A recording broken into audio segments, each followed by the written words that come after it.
Hello, everyone. This is Ed Brenegar, and welcome to the Eddy Network podcast.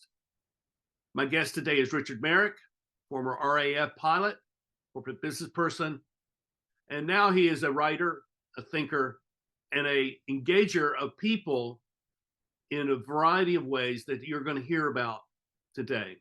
Our conversation took place last fall, and I'm giving you a portion of that in 3 segments. In the first segment, you will hear him describe who he is and what motivates him. The second segment, you will hear him describe the groups that he starts, built around the idea of the way conversations should be taking place in our lives and in our workplaces. And in the third, you'll hear him describe a project that he is doing called the New Artisans. And I think you'll find this interesting and maybe relevant to who you are, because I see that this idea of the New Artisans is a way to take this sense that many people have and many of us have, that we're in transition but do not know where that transition is leading us. Well, maybe this idea of the New Artisans is a way to wrap that into something tangible that leads you in a direction that may be very beneficial for your future. After that, I will end with a few words and a call to action. And I think you will find that our time together today will be very worthwhile. So thank you for joining us. And now here is Richard Merrick. Richard, would you tell me a little bit about your background and how you got to where you are today? And I think that gives us some idea of how the people who are listening and watching can take this, to a certain extent, an abstract conversation that you and I have, because we like to have those conversations like this, but make it practical and useful for their lives on a daily basis. So tell me a little bit about where you came from and what you've done and where you are now in your life and where you live and that, kind of those kinds of particulars. So very quick, I mean, my background, I mean, I'm 71 now. But my background, working class family. My parents, obviously, I was born not long after the end of the Second World War. So like a lot of my generation, there was a sort of, there were aspirations held for us. And we ended up, for various reasons, we moved around a lot. But I got to a point where I sort of got the Willy Wonka ticket as far as my parents were concerned. I got a scholarship to the RAF College at Cranwell. So not only did I get to go and be an officer and learn to fly, and I also got to go to university, which was sort of that point. I think 2% of people in the UK went to university, and so this, as far as they were concerned, was it. So I went through and I graduated, and I was sort of sat on the ground with a squadron in the UK, and I got a call to go to Cyprus. And it was during the war in 74, 75, during the Greek service. And so you get in the plane and out you go. And what I found is that when I got there, I was going to have to run a refugee camp. And you look at this and you think, that wasn't in the training then. And so you land. And in the end, that situation resolved itself fairly quickly. And in the end, I ended up going and running a signals unit on top of Mount Olympus. This was the day before we had proper satellites. But actually, the real thing was I was thrown into something I had absolutely no idea how to do. There was no training I had done in a material sense. No book I could pick up and say, here's how you do it. You have to work with people on the ground, and you have to just open yourself up to your own ignorance, and reside in sort of values and conversation. Because, I was squeaky, I was barely out of short trousers as far as most of the people I worked with concerned. So you have no choice other than to have a good degree of humility. And I loved it. And I found myself again with these, up to the signals unit, it was off sovereign base area. So I was working with locals, it was fairly complex. And I just loved it. And then we got posted, I met my wife out there. And we sort of came home. She's a teacher. She was opening up the schools out there, doing much the same sort of thing. And we got back, and I had to go back into the proper Air Force, the sort of stuff that you saw yesterday, all right? Yeah. And I hated it. I just hated it. Because I couldn't be me, and the rules, you're back into effectively having been operating a network. I was moved back into a hierarchy, and it just didn't work. So it's a fairly complicated process, but I ended up leaving. It's very formal. You have to ask the Queen, but anyway, so and at that point, then all of a sudden, I had a mortgage and a pregnant wife, and so earning a living became more of a priority. So I ended up as a buyer. I bought cakes and desserts for Marks and Spencer's, which is a big store here in the UK. Yeah. Again, something I hadn't a clue about. All right, but sort of quite fun. Part of it, I was down in a head office in London with 3,000 people, and again found that I don't like big organisations. I don't operate well in things that have hierarchies. So I joined a group that was putting together in frozen and chilled foods was a big thing at that time. It was just emerging, so I got involved with that. That took me through over a period then of about 10 years into another area that was going through a real transition, which was packaging, printing and packaging, going from large format, high volume to something altogether much more flexible. So I got involved with that and ended up as a divisional chief exec of a decent sized PLC. Got to my 50th birthday, and we were sat in the room I'm in now. We've been in this house for over 30 years. And Chris was doing stuff. She had doctorates in early childhood inquiry, and she was doing heavy stuff in education. I was doing heavy stuff. I was spending 3 weeks of the month away in different places. And we looked at it, so why are we doing this then? Because you run out of excuses. All of a sudden the mortgage doesn't have as much power on you, and the children are paid through university, so that doesn't have much power on you. So you're faced to confront some questions that really it's easy to avoid when Mm-hmm. so we left and I went to Switzerland. We went to Switzerland. Chris ran part of the International School of Zurich. I worked with some with a very old Swiss company in areas that were emerging in terms of brand protection and anti-counterfeiting. And that's been my life ever since. So I have worked with clients on the basis that nobody has a clue what to do. And I've done it in China, sort of setting up some of the first of the joint ventures, and before it became fashionable, that was back in 1990. And I've done anti-counterfeiting work in India. I have done all sorts of things with clients, which is right on the edge of what's emerging. So there are no rule books. That's what has come to define what I do. And I love it. I love it for a number of reasons. One is I love the curiosity. I love the exploration. I love the picking things apart to try and find out what's going on there. Mm-hmm. And I love the conversations with people that go around that are around, we don't know what to do. No, it's great, isn't it? Yeah, but no, we need to know what to do. Well, let's work it out then. Let's go create. Yeah, and well, it's the whole thing of uncertainty, the teamwork that goes in. It's sort of an exploration. It's an expedition mindset, Mm-hmm. compared to more, if you like, the hierarchy mindset. And I trained as a coach, and I did postgrad neuroscience, leadership neuroscience, and ended up not as a coach, but as a walking alongside people. So it wasn't as disinterested, if you like. It wasn't as disconnected as a formal coaching relationship. It wasn't consultancy, because I didn't know what to do any more than they did. But it's that space in the middle where you actually sort of take the time and look at it and look things in the face that you don't really want to look. But people do it better in company. And one of the things there is that people do it better in small group company. Mm-hmm. It's much easier for people to say we're lost in front of other people who are lost than it is to feel lost in the company of people who you think know what they're doing. Right. That's how I've sort of got to now.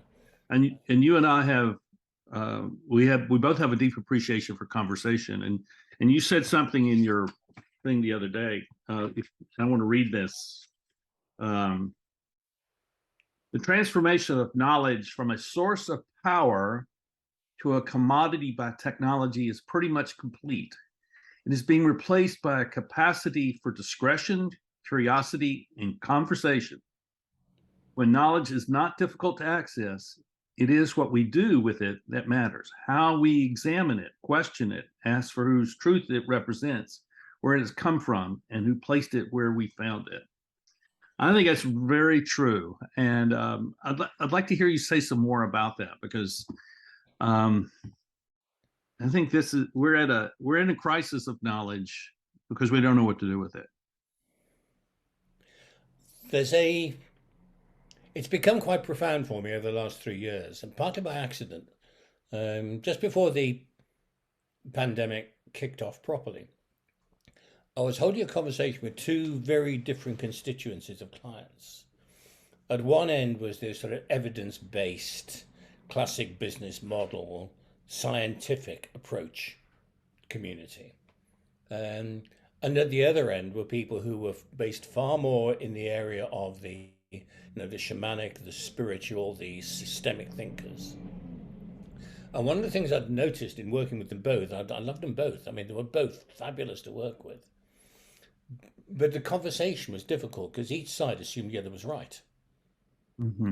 At one side, they assumed that people were just finding new ways to exploit the planet.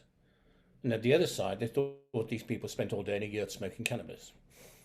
And finding common ground where the conversation respected the views of both was actually quite difficult. And partly because of where I am and what I'm doing, I thought I want to find out about this. There is so much of value in the middle there. How do we grab that? And then, of course, we had the pandemic. And what it gave me was an opportunity to just I got mixed groups. I thought it would run for 2 months. So on a Thursday night and a Friday night, each of them I split the groups into two groups, one on the Thursday, one on the Friday. Each group was half shamans, half scientists. Okay? And there was an unconscious cleverness in the question. I just said, tell me what the world looks like from where you are. And so there was no topic, there was no agenda, there was nothing to discuss, there was no area to be right or wrong. It was just tell me what the world looks like. And these groups, we had fabulous conversations. They never lasted less than 2 hours. We always had to stop them. And relationships built really well. And what I thought would last 2 months is still going nearly 3 years later. We still do 2 hours every Thursday, every Friday, with the same group, without fail, over holidays and breaks and whatever. What do you think they're taking away from this experience? A relationship. It's a human relationship. It's about, because there is, and some of these are really high qualified people. Mm-hmm. And there are people with multiple doctorates. There are serious business people. But when they walk into this conversation, none of that matters. This is about them as humans. And these conversations were not designed. They sort of emerged at a point of existential angst, which I think probably had a lot to do with it. But what came out of it was people sort of put down their source of expertise and turned up as perhaps in previous times you would have done in a pub. Right?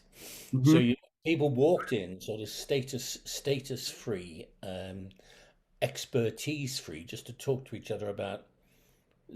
Saying about being human makes it sound soft, but it's about community.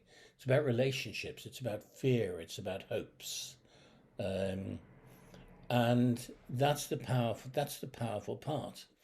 And what actually emerged from that, we never talked about. We still don't talk about people's businesses, so it doesn't operate like some sort of peer group. But in lots of cases, people have completely changed the way that they work, based upon normally relationships and human values.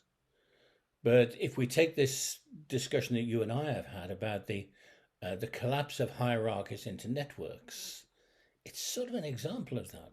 Yeah. And so there are people who've gone out and said, that they have business models, because you've got to have one, haven't you? But a lot of them have gone out and said, no, it's not about the business model, it's about the relationship. And they've sort of taken the tone of the conversation about, how are you? What's going on? And that has replaced in a lot of areas what we have come to talk about and I am an expert in. And one of my mentors, I mean, he died in 97, a guy called John Boyd, Lieutenant Colonel John Boyd, Oh yeah. who and founded the Fighter Weapons School, amongst other things, and also designed the F-15 and the F-16, and was a complete pain in the ass, which is why I never got beyond Lieutenant Colonel. He was also a genius. But he had a model, a very deeply thought through model called the OODA loop. Mm-hmm. And the first O is observation, and the second O is orientation. And what I notice about it is when we're trying to be efficient and fast and agenda-driven in business, we go straight to orientation. And what these conversations have done for people is observation. So they go way outside the things that they're normally interested in. We never know where the conversation is going to go when it starts. Mm-hmm. Always sort of goes somewhere. But what it does, I think, for people is create this observation, a much greater awareness of what's going on them around them. It's very much a sort of systemic approach, but wasn't designed as such. And therefore, when they orient to a different reality than they would do if they stay within the closed system of their normal orientation.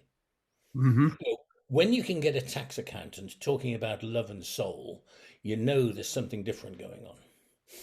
Particularly in the UK, we don't do that sort of thing. All right, but there's a whole area there that you can't typify. What it does do is develop a language. So it's label-free language. So labels tend to dissolve, and the language tends to go to the things that the labels are made of. I could go on forever. That mirrors my experience in the observation side of that in particular. I'm an observer. I always have been. I watch and I'm looking for patterns of behavior. And my leadership model, Circle of Impact, was formed by seeing these patterns of behavior related to these three dimensions of ideas, relationships, and structure. And that's where the problems were. I was identifying the problems within those three dimensions, and that gives me then a way to talk with people about that. And when I published my book in 2018, The Circle of Impact, it was a failure at the outset because an audience is never built for the book, and there's a whole lot of reasons for that. But the simple reason was I didn't talk to enough people, didn't have enough conversation. So I spent a year on the road doing probably 40 book events around the US. And a lot of that travel I did in my car. And so every place I would stop, I would talk with people. I had a conversation with a woman who, she and her husband owned 6 truck dealerships in Louisiana. I met her in the laundromat of a hotel in St. Louis. We had this remarkable conversation, and I ended up giving her a copy of my book because, the things that were relevant to her and her husband in their business life were things about transition and how they were going through the transition in just the world they were in. This is before the viral pandemic. And I found this to be true everywhere I went, that you just observe, you listen and you observe, and then you know how to talk with someone. And you don't typecast them, you don't sit in judgment, you just say, well, this is who you are. And therefore I meet people all the time. I talk with people all the time, and I get to a level of depth with them really quickly because I've learned to listen and observe in that way, and I think it's really important.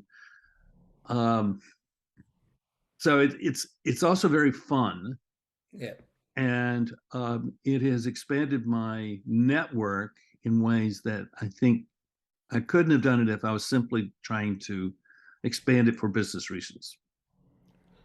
there's a other side that strikes me that as you're talking there, Ed, that the groups that we operate's too strong a word, but the groups that exist tend to be between The average 8. They'll work at 6. They'll work at 10. We don't go beyond 10. I'm sure I could probably find scientific reasons for that, but there is something in there about being able to hold this space.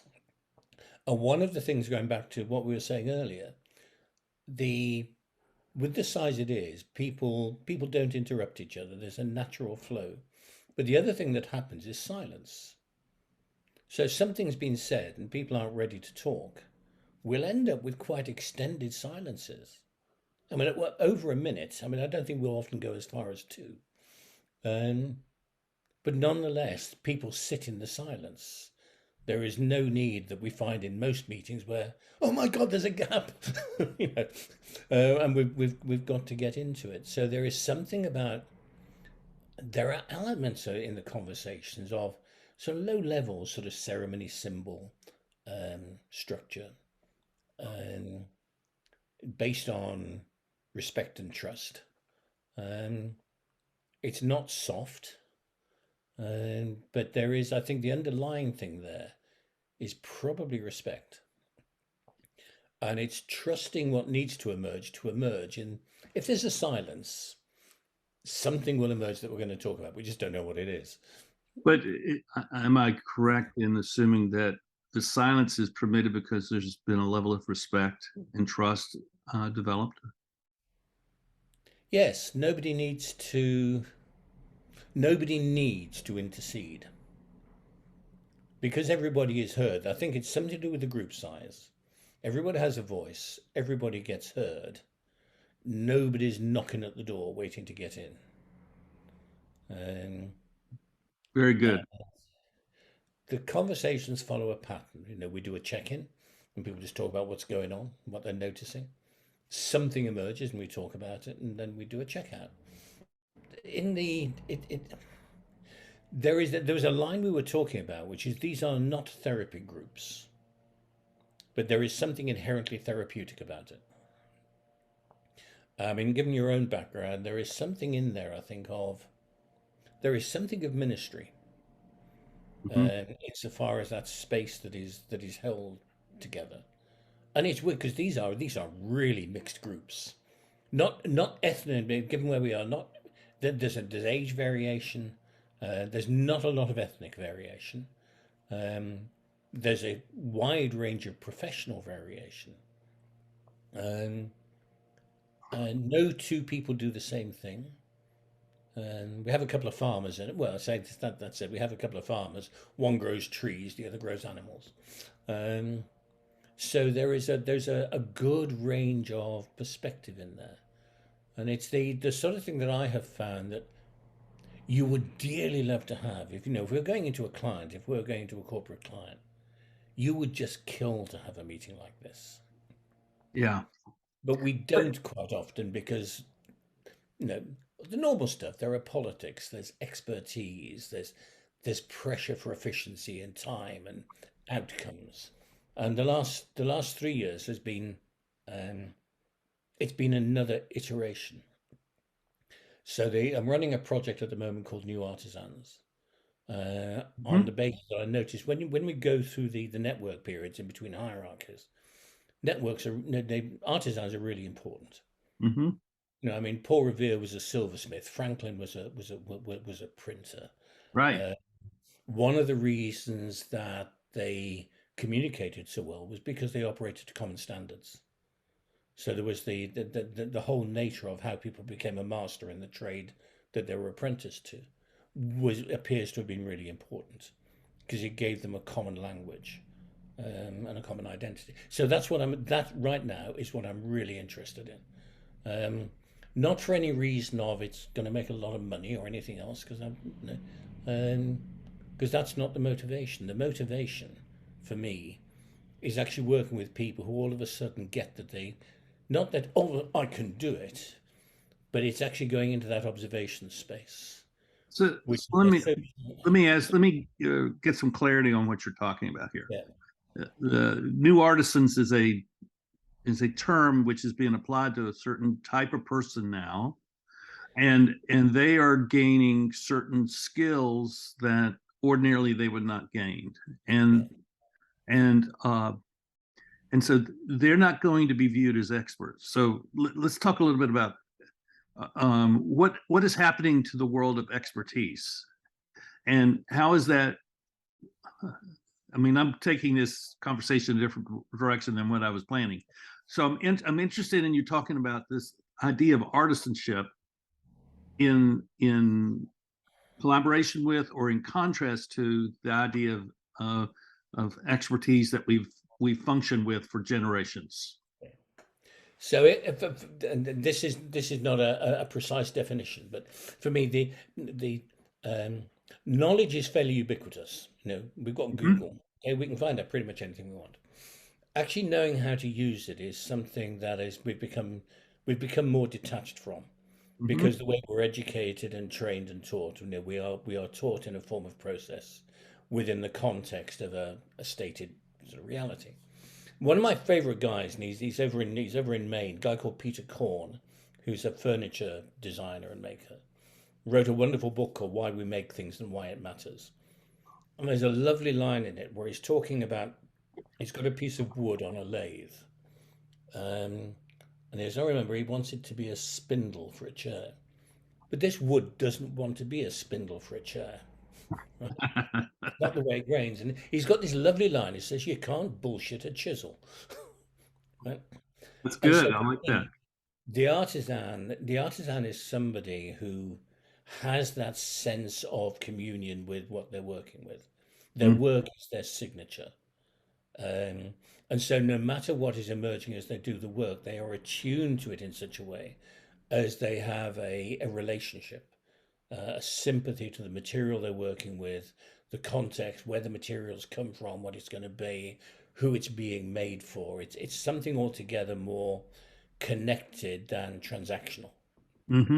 That for me is an artisan. So an artisan, I think you can have artisanal accountants. I know one who I would describe as an artisan, because although they've got all the mastery of all the software and the technicalities, what they have is an ability to understand what the client wants that the client doesn't know they want. So is there an aspect of this, and I'm now searching for the right words to use, but it sounds like this is a transition from being identified as a person within an institutional structure to being a person who has a certain facility for interacting with the world in a way that actually establishes a different kind of identity for themselves. Absolutely. I think probably in previous times we would have referred to them as polymaths. Yeah. There's an aspect of the polymath about them. And their curiosity is not limited by their technical field. In terminologies, these are people who wouldn't know how to quiet quit, you know, because they can't. Is this similar to what Kenneth Michelson and Richard Martin have written about as the neo-generalist? Yes. You familiar with that book? Yes, I am. Yeah. You know Richard, don't you? Yes, I do. Yeah. Yeah. I mean, I'm in their book, and and people are finding me because of that book. And I think this is an important. What we're talking about is really significant and important, and other than a few people, no one has really explored this yet. But I think it's time to explore it, because I think encouraging people to become far more observant of the full range of life, meaning every time you encounter something you don't know, go Google it. Just go Google it. Spend 10 minutes looking at what that word means. If you don't know, don't treat that as some kind of an affront to you. Treat that as an opportunity for something. I mean, this is the kind of the way I look at things. And my library is a product of, I didn't know that, so I'm going to buy 5 books and never read them. But I do. I think this is important, and maybe this is how we rediscover the value of conversation. Because when you discover something which now is yours, it's like a treasure that you want to share with someone. And the hard thing is that if you try to share that on social media, no one cares because no one's listening. They're not observing.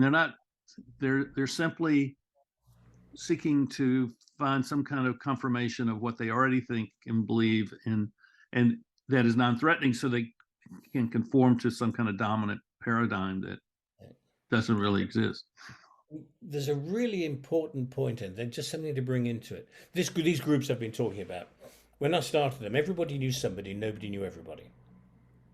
So a lot of it was relationships formed on Zoom. And just over a month ago now, a dozen of us got together in Ireland. We spent a weekend together Mm-hmm. On the farm of the guy who grows trees. And it was almost magical because these conversations, and we sort of walked into this space together, and you discover that people are often quite taller than they look on Zoom. But it was like carrying these conversations into a weekend exercise. So instead of it being time limited as it is on Zoom, we spent the weekend together and we walked the woods and but actually the conversations weaved in and out, and it moved between between different parts of the group. And it sort of got deeper. And I have never ever been to. I've had quite a lot of money spent on me, and spent a lot of money at various points. You go off and you do a week's course. Nothing like as effective as this because they're sort of episodic.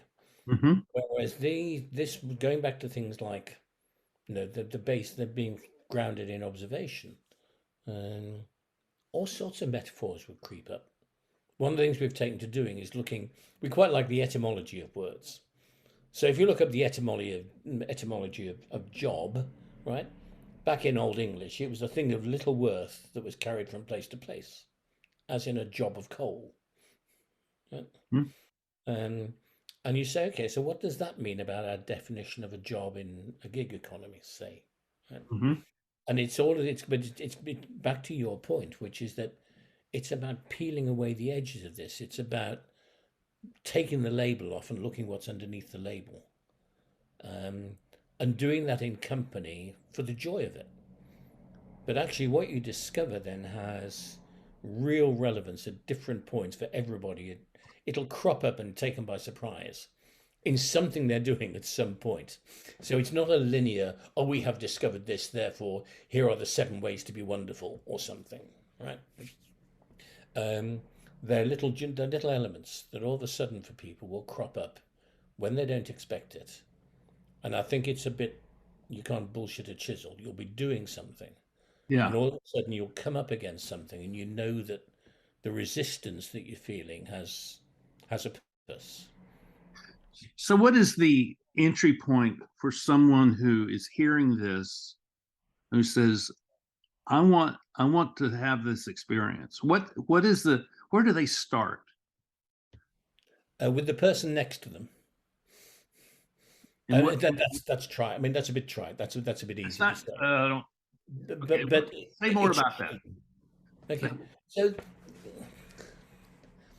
if you think about it, I mean, whether it's in the workplace or if you're British and you're commuting into work, or you're in New York or wherever, and you start talking to somebody, the first thing that we always say is, so what do you do? And then there's this immediate ranking thing, what do you do? Who do you work for?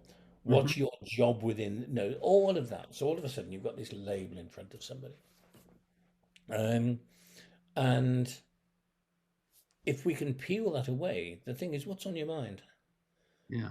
It's the whole thing of just who are you and what's going on for you, and listening. To do some serious, fierce listening. And it does take practice because we are so out of tune to it. I mean, if I had what I would really like to happen, if I had a magic wand, was that we have these small groups, and I'm involved in a number of them now. Is my real thing would be that every single member of that group goes away and starts their own. So they can practice with an existing group, but then take the step forward and go and start conversations of your own, and not we're going to form a peer group. It's just talk to people. um, But people will turn up. it would seem that one way of figuring out how to do that is to ask, so what questions do I have that I don't have the answers for, but I need to go find the people who have the answers? That it's too soon for the answer. Well, it's not too soon for the conversation that leads to No. the answer. There's That's my point. a lovely verse that comes out of the Flame Trees of Thika, about a man with a gun. Mm-hmm. About asking questions is a bit like a man with a gun. Bang it goes, and everything scurries for cover. But if you just sit there, actually, and just watch, the things you're looking for will come out and warm themselves on a stone or go across in front of you. They will make themselves known. Sometimes in asking the questions, the way we frame the question frightens off the answers. Sometimes I think if we're just still with people, the things we want to talk about will emerge. And it can sound really fluffy, and it's not actually in practice, it is not fluffy at all. But it does require somewhere to start. I was reading a book called one of my favorite books is Ori Bruffman, The Starfish and the Spider. Yeah. And there's a book that was written alongside it a few years later called The Starfish and the Spirit, which was about it was about trying to rebuild church communities in the US. Mm-hmm. It had that very particular approach to church community building that is not unique to America, but is very developed in America. Right. And it came up with the same sort of thing. And there is, I can't remember the guy now who started, it's now a huge church. And he started it, it's a famous case study, I can't remember the name of it. But the answer is it starts in small groups. Mm-hmm. There's a guy called Greg Sattel who wrote a book called Cascades, Mm-hmm. which is about the Maidan Revolution, the 2014 revolution in Ukraine. And the fact that it wasn't a big movement, it was lots of small movements, lots of small groups that cohered around a common purpose. And Sattel calls it a keystone event. But so there are these, and I think of America as a place where instinctively, because of the nature of community, I think it's much more amenable to. But you get small groups who are really quite close. In Ireland, they call it a mehel.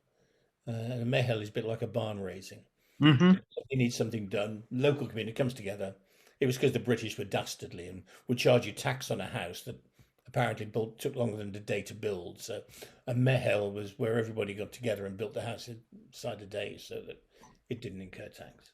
And it's that sort of thing. I think it's going back here somewhere to stripping away the labels and just recognizing the people around and just talking for the sake of it. I think that this is where our future is. I look at this as being locally focused, and instead of being globally focused. So if you're locally focused, you're going to take care of your neighbor. You're going to take care of. You're going to go to the coffee shop that your buddy's son is running. I mean, it's going to be that sort of thing, and you're going to root yourself in some kind of much more direct experience with people rather than online where I buy stuff online. I buy books from Amazon because I don't know if we even have a bookstore here in this town. I've only been here 2 years. I think we're in this transition, and I think this transition will lead to more people becoming artisans. I think it will lead to more people becoming conversationalists. I think it'll lead to more people looking for answers that asking questions for which there are no answers, that they'll have to create the answer.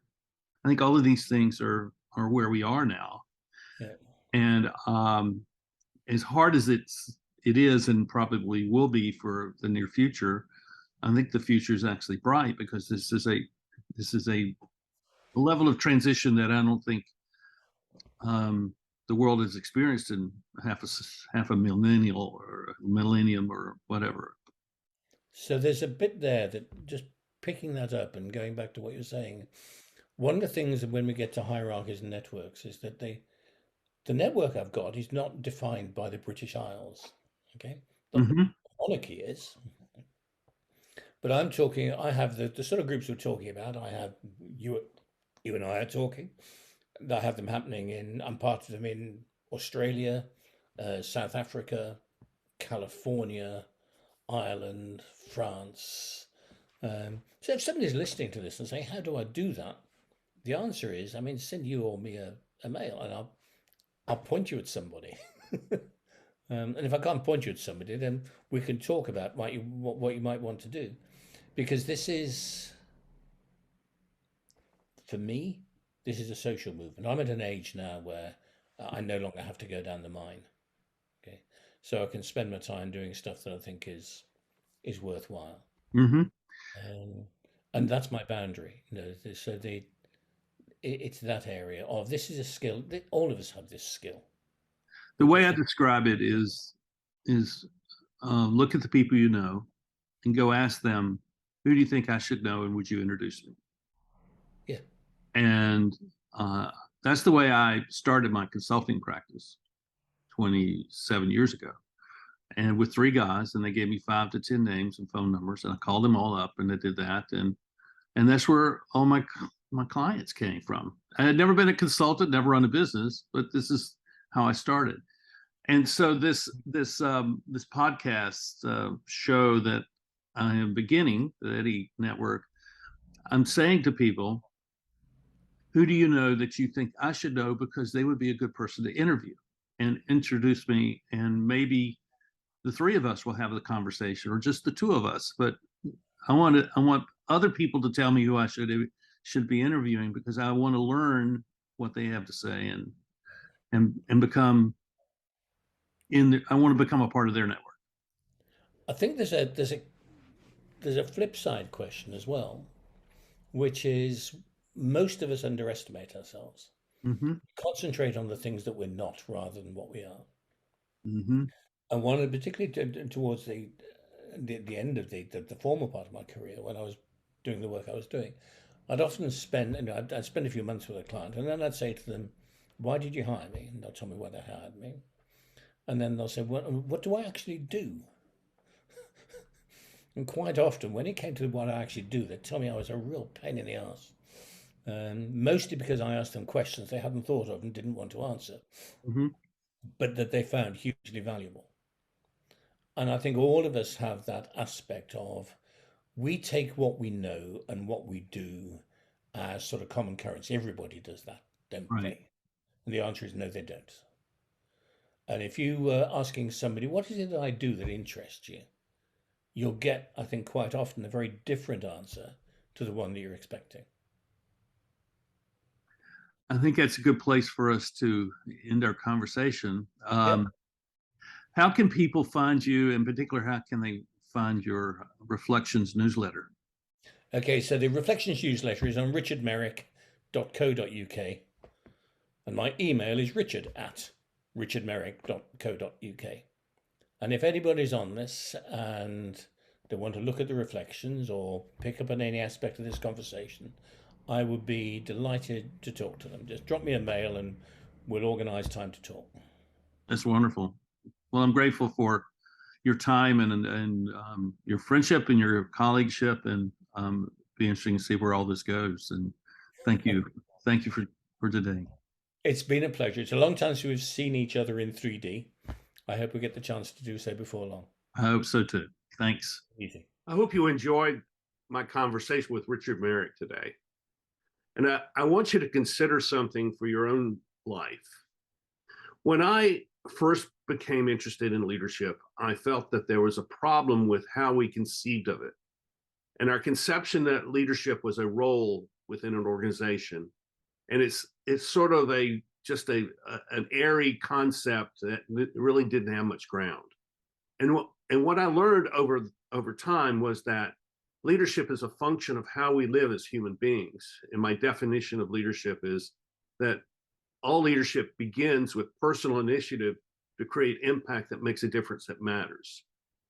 I believe this is what Richard is getting at when he describes the new Artisans concept, that you and me create something that has some substance to it, that rises out of our own mind and our own heart, our own initiative, that brings something to the world. It's a way of participating in the world, but not just participating, but also contributing. And I encourage you to think about this, because I think that being able to say that this is who I am and this is what I offer to the world is a very significant thing in a time where so much of what we are facing is you and me being pressured to simply to conform to someone else's or some group's ideology of social life and political life. So consider that you are a person that's unique, that has something unique and special to offer to the world. And maybe using this idea of being an artisan is a way to capture that for yourself. And if you're interested in that sort of thing, if you want to have some conversation, you can contact Richard or you can contact me, and we would love to talk with you about how that might work. I especially encourage you to check Richard out in the places online at his Substack sites, and really absorb the kinds of things that Richard is talking to us about. So thank you for watching today. I appreciate your support. If you've enjoyed this, please let us know. Check the box and subscribe to the YouTube feed, and also to my Substack. And I greatly appreciate that. And please let us know what you think, and so that I can respond to what you're saying and what you're thinking in a way that is beneficial to you as well as to me. So see you later. Thank you very much. Have a great day. Bye-bye.